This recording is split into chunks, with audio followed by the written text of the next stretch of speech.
about change, one of the things that comes to me immediately is a quote that I often think about, which is, change takes experts and turns them into amateurs. And that has happened to me a number of times in my life.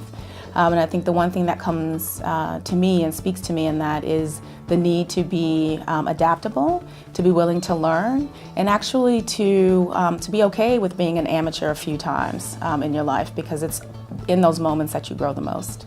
Well, I think one thing that I believe to be true for sure, and I can't speak on what other people think, but I believe that people are inherently good, and that people inherently want to do good in the world. They want to be good. They want to be seen as being positive and contributing positively.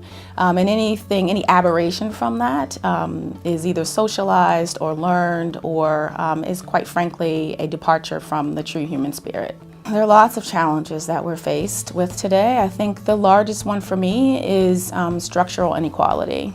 I think the deck is stacked against many people, and unless you win the birth lottery, you have can have a very challenging road ahead. And so in the work that I do, in the way that I think about the positive impact that I make, I always try to be mindful of the fact that people start from different places and have different obstacles in front of them.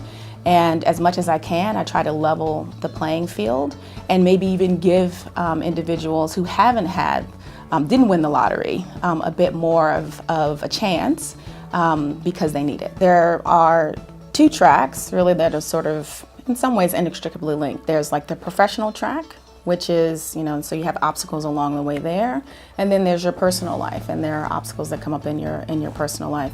I think one must be as focused on ultimately the end goal as much as possible, especially on the work side of things, so that you don't get caught up in the minutia of the day-to-day and what little minor sort of obstacles sort of present themselves on the journey, because they will present themselves. And what keeps me motivated is focusing on where I'm going and not so much the how I get there, because this too shall pass.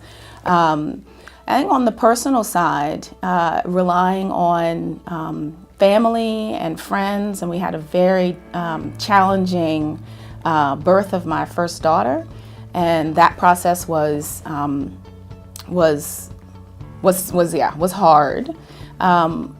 But it helped to, number one, have a very solid partner in my husband, and then also to really sort of be there for one another, to talk about taking it one day at a time, which was very much our commitment, to make sure that we went from Monday to Tuesday to Wednesday, and every day focus on the one positive thing, one positive thought for that day, really helped us sort of through that journey.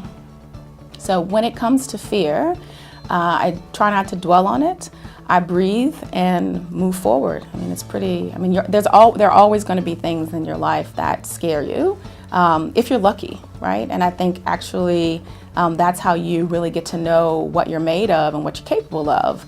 When you have that moment, you pause, you breathe, and you do it anyway. And I think that's just sort of how I live my life and always have. My recipe for success is, well, actually, I don't know that I even have a recipe. I think I just there are a few principles that sort of guide me.